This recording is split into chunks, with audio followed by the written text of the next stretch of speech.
Bon, d'abord, juste un point de précision. Selon vous, notre modèle serait le Venezuela. Bon, c'est faux, évidemment. Je vous suggère de mettre vos fiches de propagande à jour, parce qu'en novembre dernier, M. Macron a eu un entretien très chaleureux avec le président vénézuélien, qui nous aurait presque fait passer, nous, en contraste pour des anti-vénézuéliens.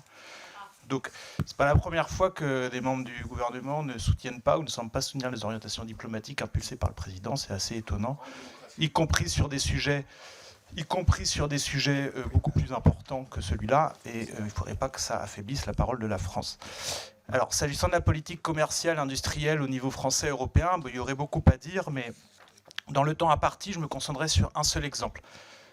La question des semi-conducteurs, que vous le savez, vous l'avez dit, elle est stratégique, elle est au cœur certains appellent une nouvelle guerre froide, je ne sais pas, en tout cas c'est au cœur des enjeux stratégiques actuels à l'échelle mondiale.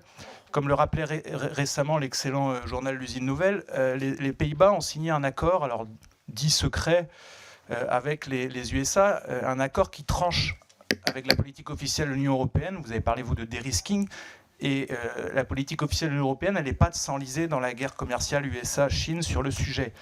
Or, les Pays-Bas, c'est là où se situe l'entreprise leader mondiale en matière de lithographie, qui est une étape essentielle pour les semi-conducteurs. Donc comment comptez-vous faire pour contourner ces difficultés et pour faire une vraie politique européenne sur le sujet ?